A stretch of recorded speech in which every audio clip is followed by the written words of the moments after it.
Hey guys, welcome back to my channel. For those of you who don't know, my name is Amber. Today we are going to be doing a massive book haul. It has been quite some time since I did my last one, and I have acquired a ton of new books since then, so we're just going to get right into it. So I think we're going to start with the books that I've gotten from Book of the Month, which I have decided to actually unsubscribe to. I literally just don't have any more room on my bookshelf for any more books. So I had to unsubscribe or cancel it for right now. Hopefully one day I can restart it again because I really do like it. But let's get right into it. So the picks that I chose for August, well, I guess the pick I chose for August, and then I have an add-on, was Love on the Brain by Ali Hazelwood. When I canceled, I had a credit because I didn't get a book in the month of July.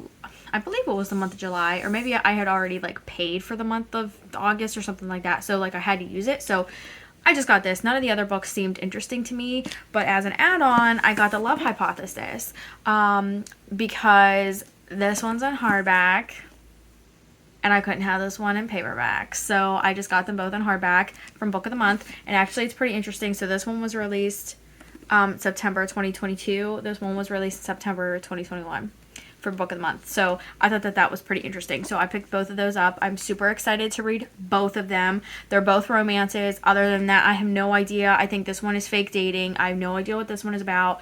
As you guys know, I go into books blind. So we are just going to continue to do that. So these are my two newest ones from Book of the Month. I got them for the month of September. Maybe these ones were the ones for July.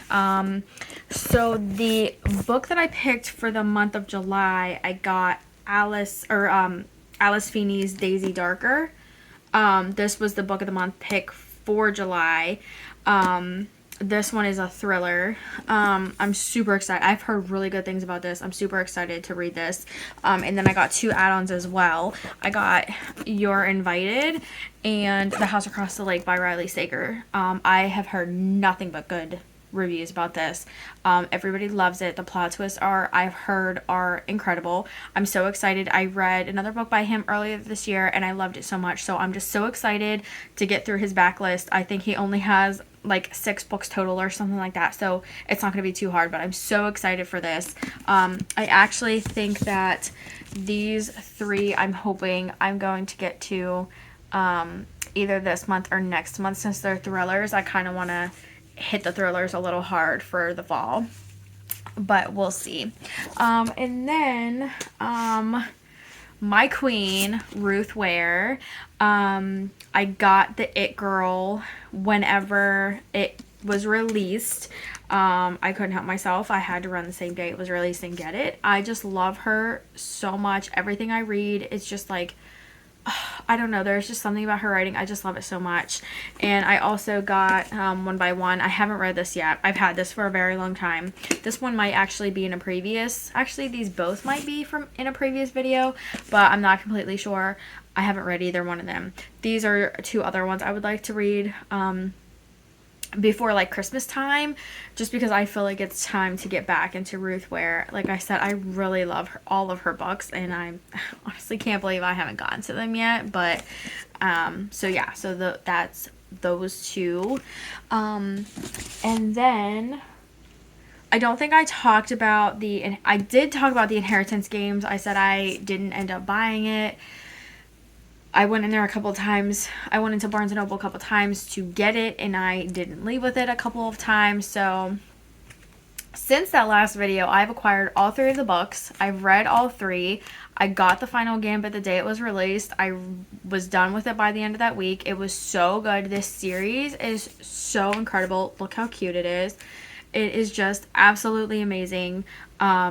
So this one I'll give you like a brief synopsis. I think I've already talked about the Inheritance Games and the Hawthorne Legacy in previous wrap-ups. And then the final Gambit will be in my September wrap-up. I think it was the first book I finished in September, so it'll be there. So I'm not going to tell you what it's about. But they're so amazing. I actually bought, I don't know if anybody else is like this, but we're going to talk about it. When I bought the Inheritance Games, you could only get it in paperback. They didn't have it on hardback. And then once I finished it and I went to get the Hawthorne Legacy, they only had it in hardback, but didn't have it in paperback yet. But thankfully, whenever the final Gambit was released, they had the Inheritance games in a hardcover. So I actually bought the hardcover, the hardback book whenever I bought the final Gambit. Hardcover, hardback, whatever, you know what I mean. So I'm so excited that they're all in hardback books. And they just look so good. Like I said, the series is just so good.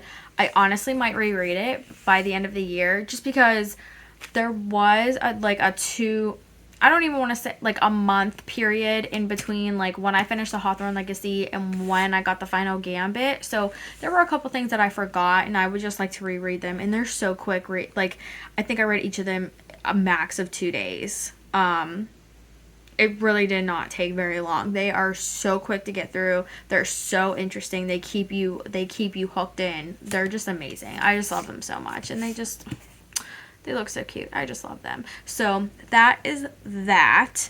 And then for my wedding anniversary, actually, my husband told me I could go get something at Barnes & Noble. So I ended up leaving with A Good Girl's Guide to Murder box set. So I have all 3 books, all on hardback, because we already talked about I don't like having paperback and some hardback. Like, we can't be doing that. So I decided that I was going to get the box set.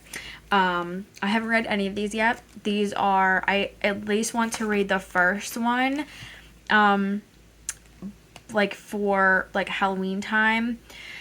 We'll see if I get to it. I don't know. I'm super excited about it, but I've had it for a while and it's just kind of sitting there, but I really do want to get to it really badly. So hold me to that. Let's see if I can actually do it. But, so that's that. And then the last stack I have,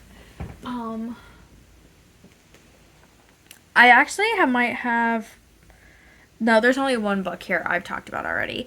I'm actually missing one. I'll talk about it. We'll get there. I'll get there. I actually was just there today, at Barnes & Noble today. I had a dentist appointment and I got done a little bit early, so I decided to go walk around Barnes & Noble. I was going to leave with nothing, but then I saw The Black Phone. I just watched the movie and it was so good, and the book was $10, so I was like, let's read the book and see how the book is, because the book is always better than the movie, right? So I'm so excited. I might read this in October. I'm gonna really try to get to it because the movie was really good. It was really creepy. So I'm super excited to do that, to get to this. And then I have Apples Never Fall. She's another author. Honestly, she is the author that got me into reading. I read Big Little Lies and like that was it. I have read all of her backlist. I think she has novellas maybe, or maybe that's another author I'm thinking of that I haven't read those, but every other one of her books I have read except for this one. And I was shopping at BJ's, which is just like, for those of you who don't know, it's like a Sam's Club or a Costco, and they had, of course I had to stop by the book table, and they had this, so I had to pick it up because I had only seen it in hardback up until I saw it in BJ, so I decided to pick it up to complete my collection, and hopefully I'll get to this soon, but who knows. I have no idea what this book is about, not even a clue. I think it has something to do with siblings. Oh yeah, it says, if your mother is missing, would you tell the police? So I think it's like their mother goes missing and then like the siblings. I have no idea. I'm not even gonna act like I know. I have no clue. So I will let you guys know whenever I read it. But I'm super excited for it. I love her writing so much. So I'm super excited for that. And then I also got Book Lovers by Emily Henry. I'm super excited for this. This will be my first Emily Henry book. I am kind of nervous. I've heard mixed reviews about it, but I feel like Emily Henry has that writing style where you either love her or you hate her, and I've heard that this is her best book, so I figured we'll go on with this. We'll see how I feel. I might pick up Beach Read. Probably won't read People We Meet on Vacation because I haven't heard that that one's the best, so I'm super excited to get to this and see if I like it or not, but I also picked this up as well. And then the last book I got during my BJ's trip was Colleen Hoover's November 9. This actually was not, I wanted the other cover, but this one just looks so pretty on my bookshelf. So it's growing on me. I wanted the other one a lot, but I haven't been able to find it anywhere. But this one is just so, I don't know, it's just so pretty. It's like it fits. So this was another one. I still haven't read this one yet. I feel like these romances are going to have to be put on hold until the springtime. But we'll see. Maybe I'll feel in the middle of winter picking up a romance. I don't know, but we shall see. And then this one I talked about in one of my wrap-up videos, When Breath Becomes Air. I already read it. It was amazing. Go read it. It's a memoir about, I call him Dr. Paul because I can't pronounce his last name, but he gets cancer. He is a neurosurgeon and gets cancer and ends up, this isn't a spoiler, I mean, the whole book is about his life. He dies at the age of 35, and so it's just him talking about his life, and it is just so interesting. I loved it so much. I cried so hard.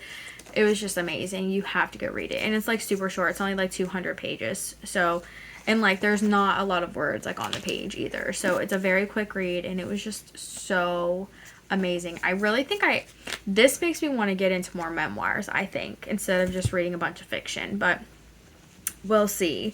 And then I also got The Diary of a Young Girl by Anne Frank. I got the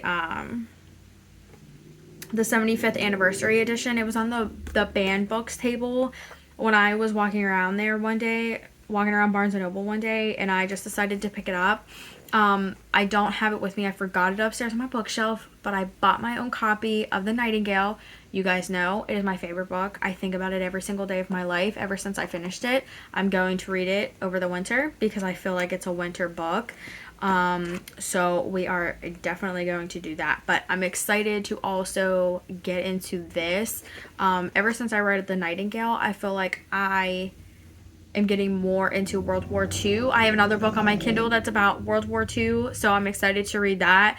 But I don't know. I'm so excited. We watched the movie in school, like when I was in school, elementary school, high school, I don't know, but I feel like I've never read the book, so I'm really excited to get to this.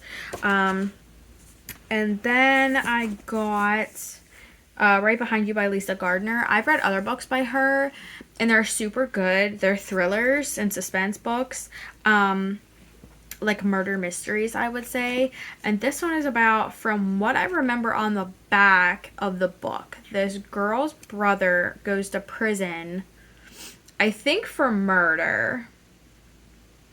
And then he dies. He kills their dad and goes to prison. And then he gets out of jail, and there's another murder that takes place, and she thinks that, I say she, her name is Sharla. Sharla thinks that it's her brother who committed the crime, and you don't really know who did it, I guess, until the end. Could be him, it could not be, who knows, but it sounded interesting, so I decided to pick it up. And then the last book I have here, I can't believe this is the last one, that was so fast. I picked up In 5 Years by Rebecca Surley. It just sounds interesting. So this one is about a girl who goes to bed one night, and she wakes up and she's engaged to a different man. She's in a different apartment, and she has no idea how she got there. I don't know if I mentioned, she wakes up and she's 5 years into the future, and like her life is completely different, and she's only in the future for an hour, I think. And then she goes back to her, she like goes to, I think she goes to bed again, falling asleep completely content.